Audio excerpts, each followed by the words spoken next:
Hello everyone. Syed captain D के खोला college of education Dineshpur की यूट्यूब चैनल में आपका स्वागत है। छात्रों, आज हम अध्ययन करेंगे कंट्रोलिंग के बारे में, नियंत्रण। पिछली वीडियो के माध्यम से हमने पढ़ा मैनेजमेंट प्रोसेस के बारे में हम अध्ययन कर रहे थे। तो उसके 4 स्टेप बताए थे मैंने आपको, planning, organisation, directing and controlling. ठीक है, तो 3 स्टेप हम पढ़ चुके हैं, अध्ययन कर चुके हैं। नेक्स्ट लास्ट है ये कंट्रोलिंग, नियंत्रण। तो कंट्रोलिंग के बारे में, कंट्रोल करना, इसके बारे में तो जानकारी सभी लोगों को होगी, बट कंट्रोलिंग होती क्या है, नियंत्रण क्या होता है, कंट्रोल करना होता क्या है, उसमें उसके कार्य क्या क्या होते हैं, और इसमें कंट्रोल करते समय किन किन बातों का ध्यान रखना चाहिए, इस चीज़ का, इन सभी बातों के बारे में, तथ्यों के बारे में हम विस्तार पूर्वक आज अध्ययन करेंगे। इसका जो है मुख्य रोल होता है, मुख्य भूमिका होती है किसी संस्थान में, किसी स्कूल में कार्यों को सफलता प्रदान करने में। ठीक है छात्रों, इसका जो अर्थ है, अभिप्राय है, उस शक्ति से होता है जैसे प्रशासन संबंधी कार्य प्रणालियाँ हैं, गतिविधियाँ हैं, कार्य हैं तथा योजनाएं, प्लानिंग को अपने कंट्रोल में रखती है। वहाँ का ये किसी विद्यालय की हम बात करें, स्कूल के संस्थान की बात करें, वहाँ का प्रशासन हमेशा इस प्रयत्न में रहता है कि संगठन का जो कार्य योजना है, उसकी जो प्लानिंग है, उसके अनुसार कार्य हो रहा है या नहीं हो रहा है। यदि नहीं हो रहा है तो क्यों नहीं हो रहा है, इसके पीछे क्या रीज़न है, क्या कारण है। इसलिए नियंत्रण जो शक्ति है, उसके बिना सबका हित संभव नहीं है एवं कार्य सफलता भी संदिग्ध रहती है। कंट्रोल शक्ति के बिना, जो कंट्रोलिंग पावर होती है, उसके बिना सबका हित संभव नहीं है एवं कार्य सफलता भी संदिग्ध रहती है। कंट्रोल के द्वारा ही कीमतें कम रहती हैं, उत्पादन में वृद्धि होती है, कार्यकर्ताओं का विकास होता है एवं गुणात्मकता को बनाए रखने में सफलता मिलती है।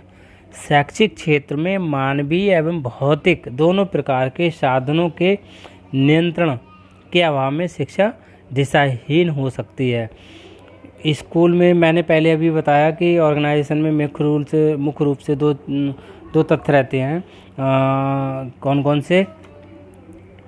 एक तो मानवीय और दूसरा भौतिक। मानवीय में सारे वर्कर्स, स्टूडेंट, टीचर, सभी लोग आ गए, इन्वॉल्व होते हैं फिजिकली में। भौतिक में जो रहते हैं बिल्डिंग, ग्राउंड, ये सारी चीज़ें, तो इनको कंट्रोल करना भी अति आवश्यक होता है। अगर हम बात करें शिक्षण उद्देश्यों को कैसे प्राप्त किया जाता है, तो कंट्रोल के बिना शिक्षण उद्देश्यों की प्राप्ति भी संभव नहीं है। एक अच्छा टीचर तैयार करना, एक अच्छी ट्रेनिंग देना, ठीक है, या सुचारू रूप से किसी कार्य को कराना प्रॉपर तरीके से, तो उसके लिए कंट्रोल की आवश्यकता होती है, डिसिप्लिन की आवश्यकता होती है। अभी बहुत बड़ा एग्जाम्पल है हमारे सामने, वैश्विक जो महामारी है अभी कोविड-19 के बारे में आप देख ही रहे हो कि लॉकडाउन, ये एक तरीके से कंट्रोल ही तो है। देश के मुखिया के द्वारा देश में जो कंट्रोलिंग हो रही है, उससे कहीं ना कहीं जो महामारी है कोरोना, इसको कंट्रोल में किया जा रहा है। सपोज दैट अगर ये कंट्रोलिंग पावर नहीं होती, इस पर नियंत्रण नहीं किया जाता, लॉकडाउन जैसे नियमों को नहीं किया जाता, लॉकडाउन नहीं किया जाता, तो क्या होता? तो स्थिति बहुत ज़्यादा दयनीय होती। ये सब आप लोग जानते हैं, अवगत हैं इस चीज़ से, है ना छात्रों। तो यही कंट्रोल है। इसके द्वारा ही कीमत वगैरह जो होती हैं वो भी कंट्रोल में रहती हैं। अगर हम शैक्षिक क्षेत्र में बात करें, मानवीय भौतिक दोनों प्रकार के साधनों को हमने बात करी है अभी, अगर इन लोगों इस पे कंट्रोल नहीं किया जाए तो जो शिक्षा है दिशाहीन हो जाएगी। फॉर एग्जांपल, एक संस्थान में स्टूडेंट्स, टीचर, सभी लोग हैं, ठीक है। अगर स्टूडेंट पे कंट्रोलिंग ना हो, कंट्रोल में नहीं रखा जाए तो क्या होगा? तो क्या वहाँ पर आज की स्थिति आप ये देखते हैं कि कॉलेजों में एक समय वो था कि कॉलेज में हायर एजुकेशन में मैक्सिमम देखने को मिलता है कि नेतागिरी होती रहती है। इंटर किया, आजकल के छात्र इंटर किया, 12th करने के बाद ग्रेजुएशन में जब प्रवेश लेते हैं, एडमिशन लेते हैं, तो वो मतलब ये सोचने लगते हैं हमने पता नहीं क्या कर लिया हो। हाई स्कूल पास करने के बाद ही सोचते हैं पता नहीं क्या कर लिया, कितनी बड़ी क्वालिफिकेशन ले लिए। बीए में एडमिशन लेने के बाद नेतागिरी करना स्टार्ट कर देते हैं। ये अनडिसिप्लिन का ही इसका ही उदाहरण है। कंट्रोलिंग कहीं ना कहीं कम है। जिन कॉलेजों में, जिन संस्थानों में कंट्रोलिंग अच्छी है, वहाँ पर ये सारी चीज़ें देखने को नहीं मिलती हैं।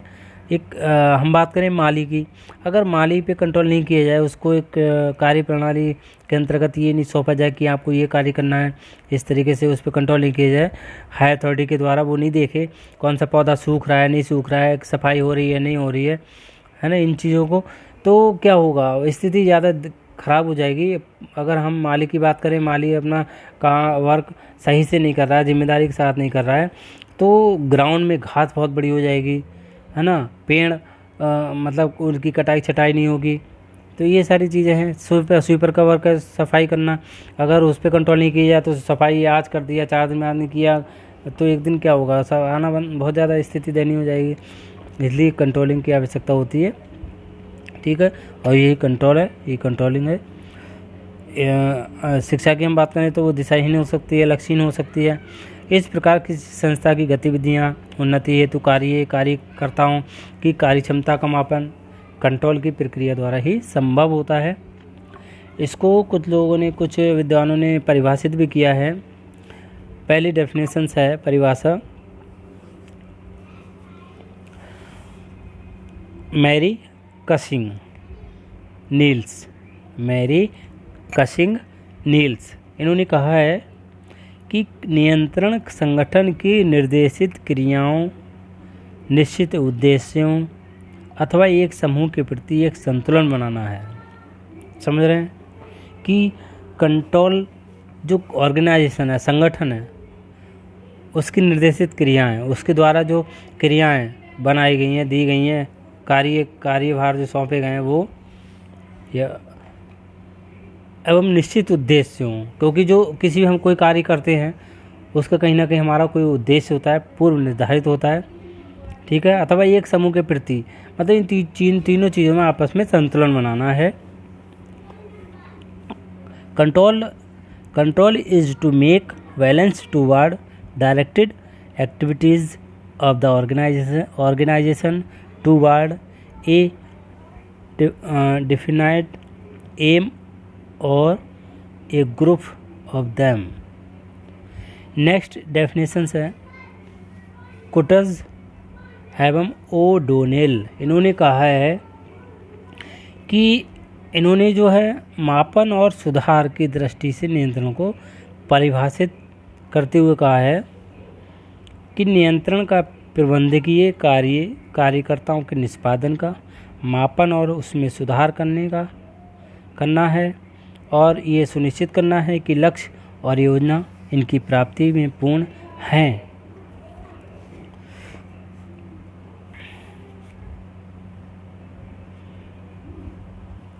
नेक्स्ट परिभाषा दी है जे.बी. सीयर्स, इन्होंने कहा है कोई भी जब तक संबंधित व्यक्तियों, वस्तुओं अथवा लक्ष्यों पर भली प्रकार कंट्रोल यानी नियंत्रण न कर ले तब तक वह किसी क्रिया के संबंध में निर्देशन नहीं दे सकता।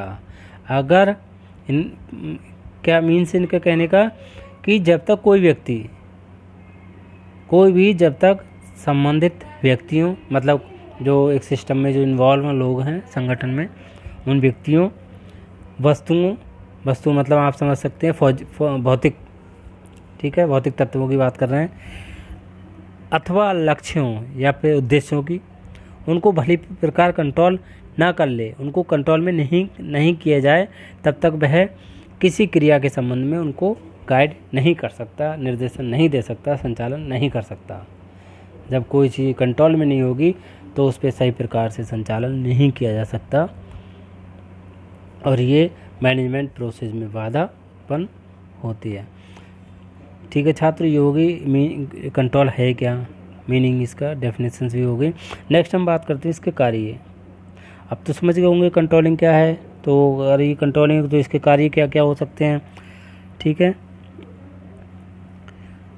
इसका पहला कार्य है अनुशासन, अनुशासनात्मक कार्य है। डिसिप्लिन से संबंधित जो कार्य है, देखिए डिसिप्लिन, कंट्रोल से ही डिसिप्लिन उत्पन्न होता है और डिसिप्लिन होता है, किया जा सकता है।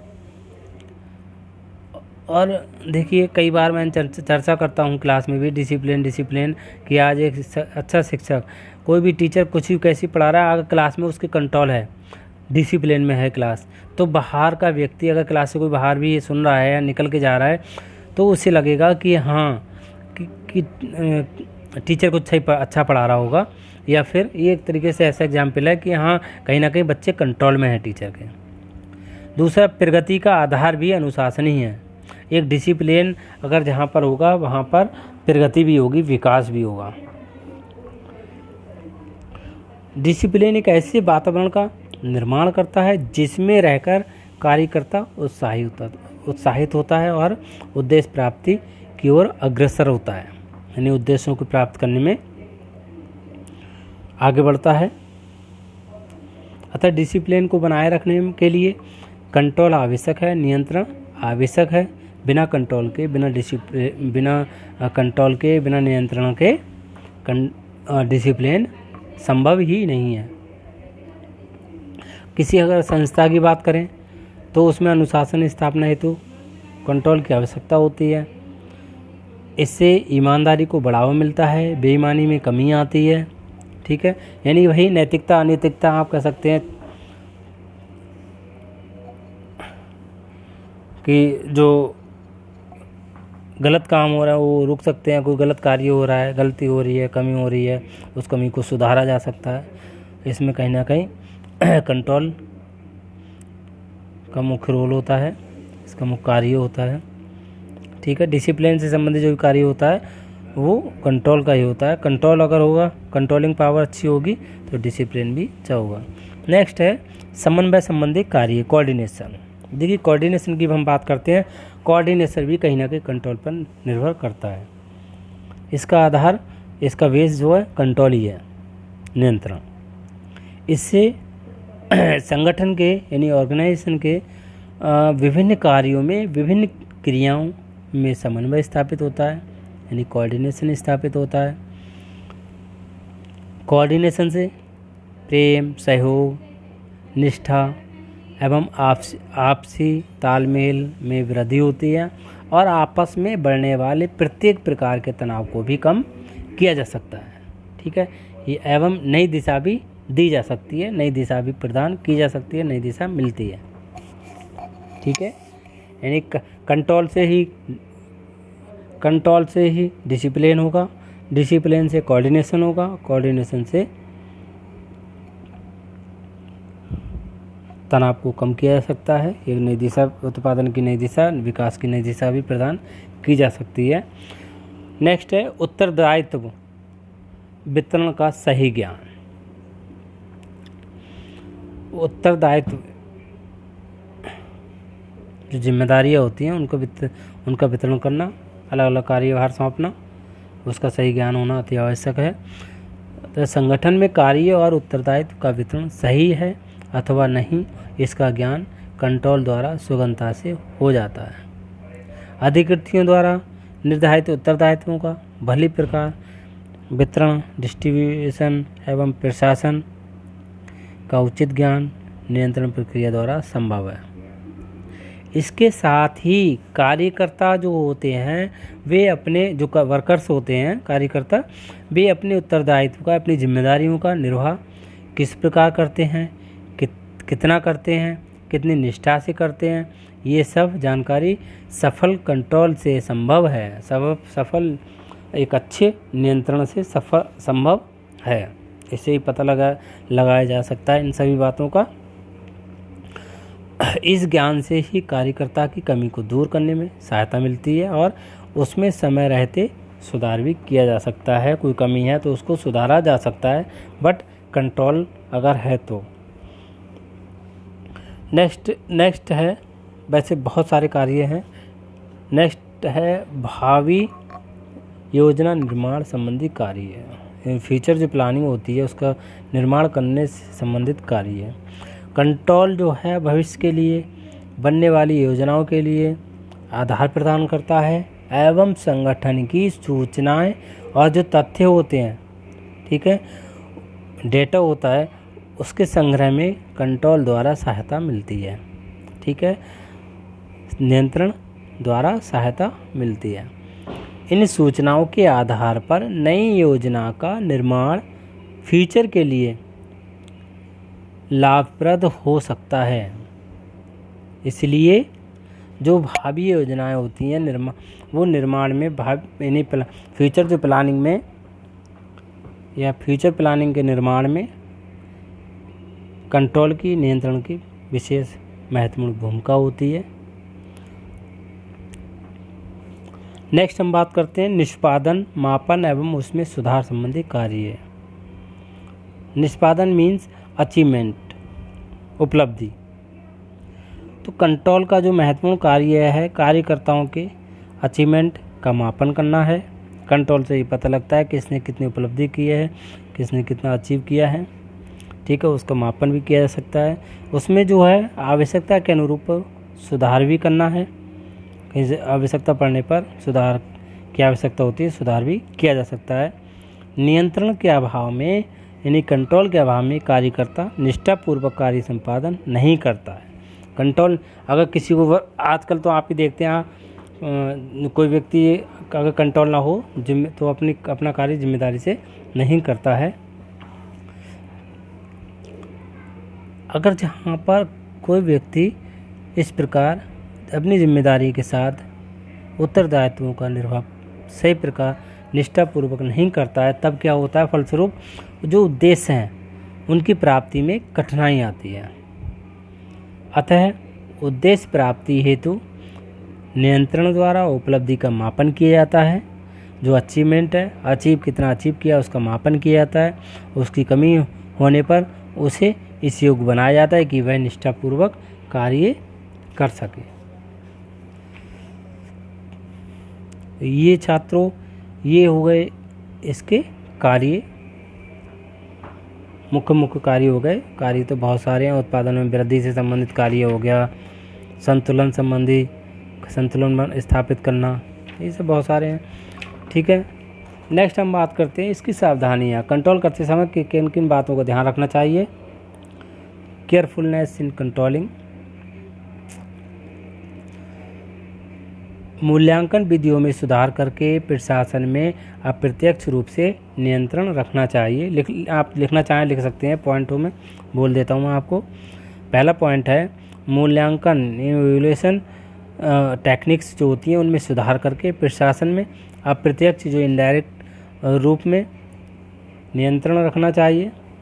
नेक्स्ट है प्रशासन में नियंत्रण रखने के लिए पुरस्कार एवं दंड की व्यवस्था भी होनी चाहिए, ठीक है। कंट्रोल रखने के लिए पुरस्कार की भी आवश्यकता होनी चाहिए, क्योंकि जो व्यक्ति अच्छा वर्क करता है तो उसको पुरस्कार भी दिया जाना चाहिए, सही है, उसको मोटिवेट करने के लिए। और जो गलत करता है उसको दंड की व्यवस्था होनी चाहिए, ठीक है।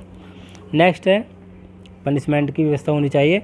नेक्स्ट पॉइंट है शैक्षिक विकास को दृष्टिगत रखते हुए नियंत्रण संबंधी नियम यानी रूल्स रेगुलेशन, नीतियाँ, विधियाँ, रीतियाँ निर्धारित की जानी चाहिए। मतलब जो रूल्स रेगुलेशन बनाए जाते हैं, सपोज दैट एक विद्यालय प्रशासन है तो वहाँ एक रूल्स रेगुलेशन वगैरह होता है, नियम होता है, टाइम टेबल होता है, एक शेड्यूल होता है कि आपको इतने टाइम आना है, ठीक है, प्रेयर करनी है, फिर ये करना है, फिर क्लास चलेगी, फिर लंच होगा तो लंच टाइम में ही किया जाएगा। ये नहीं है कि आए लंच करने बैठ गए। कोई अगर जहाँ कंट्रोलिंग पावर सही नहीं होगी, कंट्रोल नहीं होगा, तो वहाँ पर ये सारी व्यवस्थाएं सुचारू रूप से नहीं चलेंगी, ठीक है। ये जो नियम बनाए हुए हैं ये सब नियम होंगे ही नहीं। जब नियम नहीं होते हैं इसका मतलब कंट्रोल पावर है ही नहीं, कंट्रोल है ही नहीं, नियंत्रण है ही नहीं, ठीक है। ऐसे संस्थानों जो उद्देश्य होते हैं उनकी प्राप्ति सुगमतापूर्वक नहीं की जा सकती है। हालांकि वर्तमान में आप देखेंगे तो बहुत स्थिति दयनीय है हमारे देश में। पता नहीं फ्यूचर में क्या होगा। हायर एजुकेशन की तो स्थिति ज़्यादा ही ख़राब है। नेक्स्ट हम बात करते हैं, पॉइंट है नियंत्रण के लक्ष्य पूर्व निर्धारित होने चाहिए और उनमें आवश्यकता के अनुरूप परिवर्तन भी किया जाना चाहिए।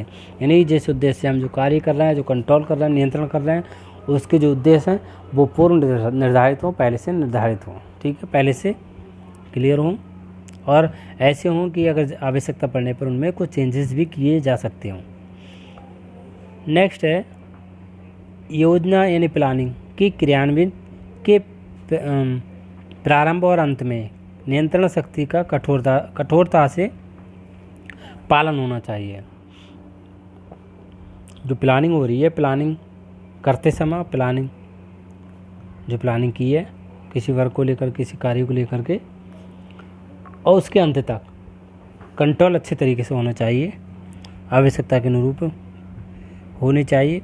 ठीक है, उसका जो कंट्रोलिंग पावर है उसका कठोरता से पालन करना चाहिए। ठीक है छात्रों, ये इसकी सावधानियाँ हो गई। आज का टॉपिक ये हो गया। अभी हमने पिछली वीडियो के माध्यम से सारे स्टेप्स इसके अध्ययन किए, तो इससे पता लगा होगा आपको मैनेजमेंट प्रोसेस का। पहले प्लानिंग की जाती है, प्लानिंग करने के बाद ऑर्गेनाइज किया जाता है, ऑर्गेनाइजेशन है, संगठन तैयार किया जाता है। ठीक है, सपोज दैट संस्था की हम बात करें, संस्थान की, तो प्लानिंग की गई किसी के द्वारा कि फिर संगठन तैयार किया गया, एक भवन संगठन तैयार किया गया। स्कूल की हम बात कर रहे हैं तो बिल्डिंग निर्माण यानी फिजिकली एंड ह्यूमन, तो उसमें फर्नीचर, ये सारी चीज़ इन्वॉल्व, उसका निर्माण किया गया, इकट्ठी की गई, उनको एकत्रित किया गया, कंपाइल किया गया। और ह्यूमन जो रिसोर्सेज हैं, ह्यूमन में आप जानते हैं मानव, टीचर की आवश्यकता है टीचर, स्टूडेंट की आवश्यकता है स्टूडेंट, प्रिंसिपल, क्लर्क, ये सभी इन्वॉल्व रहते हैं। इनको इकट्ठा किया जाता है, कंपाइल करके फिर उनको डायरेक्शन दिया जाता है, संचालन। ठीक है, संचालन किया जाता है और फिर उस पर कंट्रोलिंग भी की जाती है। ये इस तरीके से ये जो पूरी प्रक्रिया है वो मैनेजमेंट प्रक्रिया कहलाती है। ठीक है छात्रों, थैंक यू।